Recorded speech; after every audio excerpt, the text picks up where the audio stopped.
ellos supuestamente con sus hechos estaban negando a Dios mismo. Y por eso el Señor les habla fuertemente y luego les dice nuevamente: ay de vosotros, escribas y fariseos hipócritas, porque recorréis mar y tierra para ser un prosélito, y una vez hecho lo hacéis 2 veces más hijo del infierno que vosotros. Ay de vosotros, guías ciegos, que decís: si alguno jura por el templo no es nada, pero si alguno jura por el oro del templo es deudor. Y le dice: insensatos, insensatos y ciegos, porque ¿cuál es mayor, el oro o el templo que santifica el oro? El Señor les habló fuertemente a esta gente y solo les hablaba: ay, ay, ay.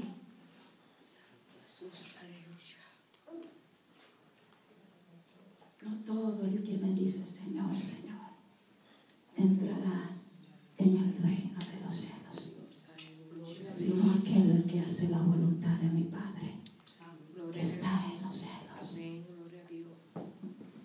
Dios se glorifica cuando le alabas. Dios se glorifica cuando le oras. Dios se siente amado por ti cuando tú le das tu servicio al Señor.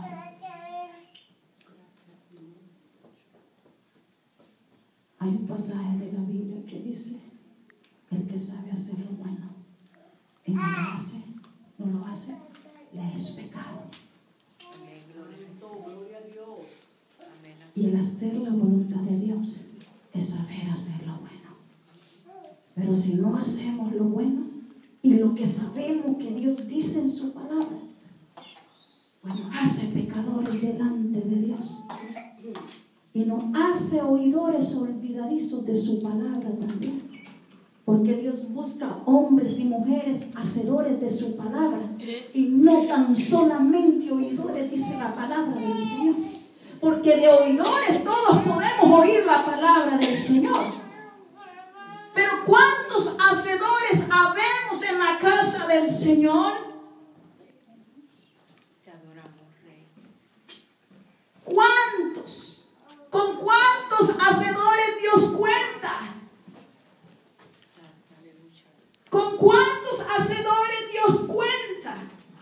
Los escribas, los saduceos y los fariseos tenían apariencia de piedad o de vivir en el temor a Jehová, pero no tenían una relación con Dios.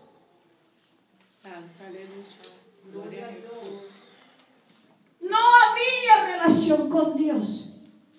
¿Con cuántos el Señor cuenta que verdaderamente tenemos una relación con Dios? Que hacemos la palabra del Señor, que vivimos la palabra del Señor, que tratamos a caminar día a día.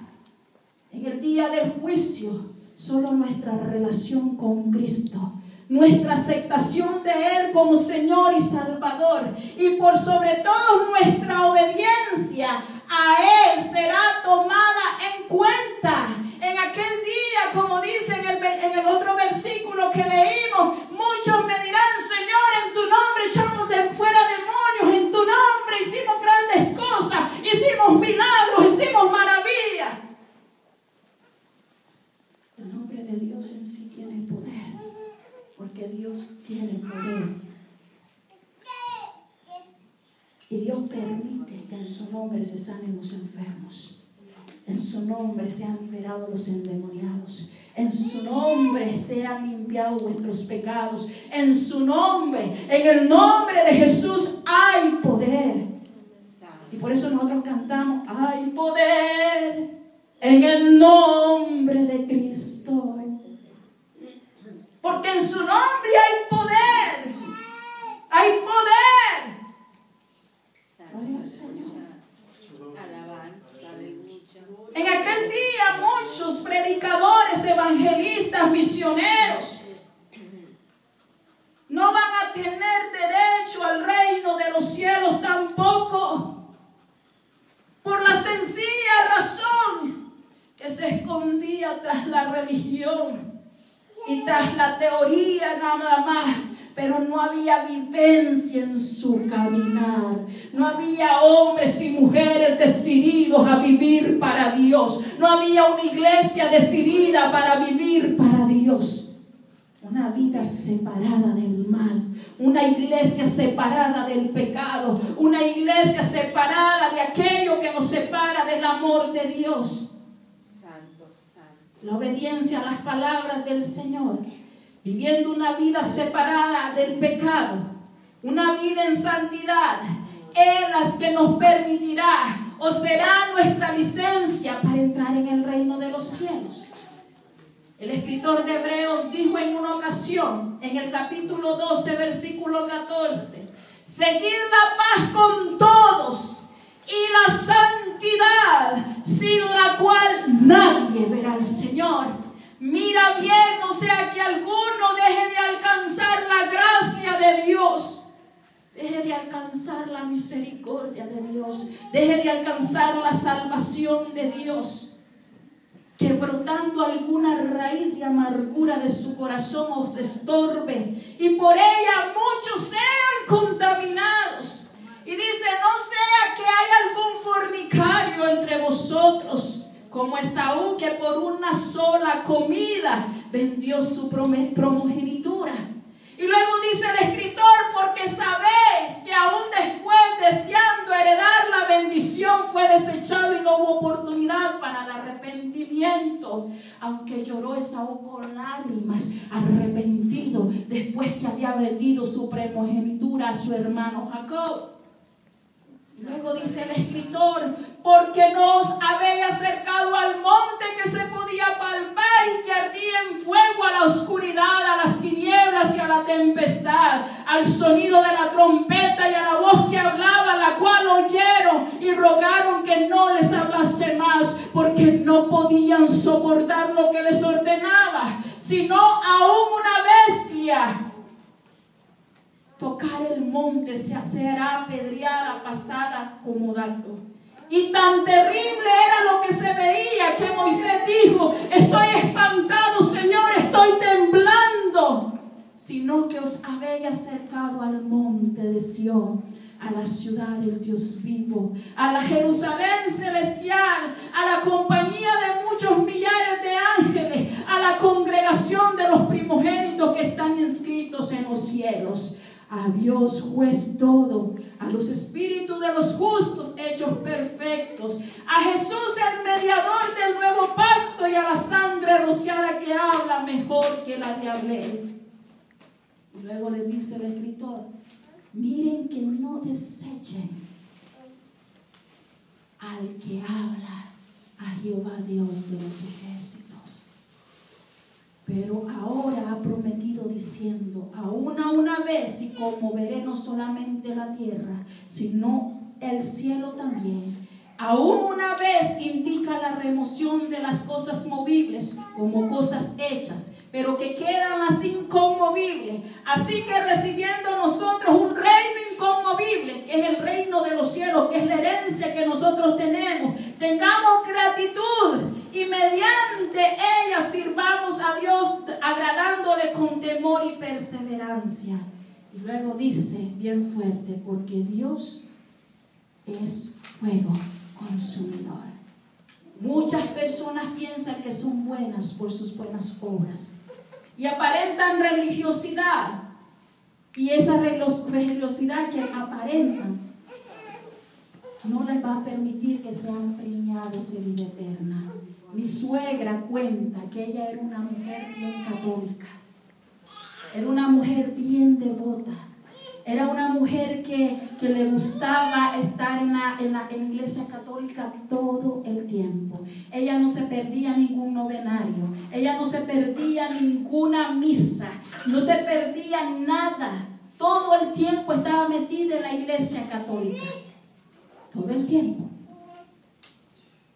Y dice mi suegra que cuando estaba ahí en la iglesia católica, en su corazón había envidia, había celo, había chisme, había murmuración. Ella lo dice, yo era así. Yo pensé que yo estaba bien, decía mi suegra. Yo era una católica, pero bien católica. Me sabía rezar todos los novenarios y todo. Ella lo decía así bien claro. Era una religiosa, pero de huesos colorados. Pero yo ahora que estoy en Cristo, dice, me doy cuenta que yo no era nada. Yo era una religiosa más. Y como dice la palabra del Señor, dice ella, era una hipócrita. Porque yo iba a la iglesia, pero en el barrio yo me peleaba, y si tenía que pelear por mis hijos, también peleaba por mis hijos. Era una hipócrita completamente. Dios no quiere que en su casa hayamos hombres y mujeres así. Dios quiere que nosotros con nuestros hechos demos testimonio. La verdad es que solo la fe en Cristo es lo que tendrá en cuenta en el día del juicio. Y la salvación solamente se obtiene por la gracia, no por las buenas obras. Ella era buena también. Si llegaba alguien para darle, que necesitaba algo para comer, ella le daba. Y decía, sí, toma. Y en el hogar de mi suegra siempre ha habido la costumbre que cuando llega una visita, ella lo atiende, le da de comer. Esa es una costumbre de que ella era niña. Y le ofrecía de todo. Y ella era buena dando. Pero es que eso no nos va a salvar a nosotros. La religiosidad y las obras no salvan al cristiano. Lo que salva es Cristo, la fe en Cristo. La salvación se obtiene por gracia, como dice Efesios 2, 8 al 9. Porque por gracia sois salvos por medio de la fe. Y esto no es de vosotros, pues es don de Dios, no por obras, para que nadie se gloríe. Porque somos hechuras suyas, creados en Cristo Jesús por buenas obras, las cuales Dios preparó de antemano para que anduviésemos en ellas. Por eso es necesario que cada día nosotros edifiquemos nuestra casa, que es el símbolo de nuestra vida, sobre la roca, siendo un discípulo del Señor, atento que responda a las palabras de Dios en obediencia, ya que esto nos hace fuertes y permite que tengamos un fundamento sólido para resistir a las tormentas que vienen a la vida.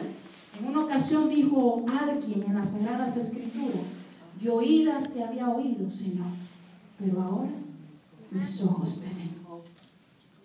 Y ahí lo dijo la hermana Job.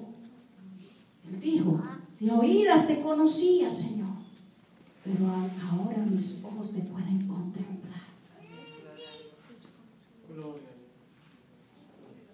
Porque él reconoció que sí temía a Dios, pero en su práctica, en ese momento de su vida, cuando había perdido riqueza, había perdido a los sirvientes, había perdido a sus hijos, había perdido sus propiedades, estaba enfermo, con llagas en su piel, tenía todo en su cuerpo, no tenía nada, estaba en el piso tirada, rascándose con un tiesto. Él en ese momento así, donde no tenía nada, él dijo, de oídas te había oído, pero ahora mis ojos te ven. ¿Cómo es posible que alguien que después de tener riquezas, tener todo en la vida, diga, de oídas te había oído, pero ahora mis ojos te ven? Y ha perdido todo. Pero en ese momento él pudo conocer a Dios en medio de la nada. Pudo tener ese encuentro personal verdadero con el Señor. Y el reto en esta tarde es que le llamemos, Señor, con nuestros hechos a Dios. Para que los hechos nuestros den fortaleza a nuestras palabras. Haz su voluntad, vive en obediencia y tendrás licencia para estar en el reino de los cielos. En una ocasión Jesús le dijo a los discípulos, en una parábola que les enseñaba, en Mateo 25, 21 le dijo, bien siervo fiel, en lo poco me has sido fiel, en lo mucho te pondré. Entra en el gozo de tu Señor.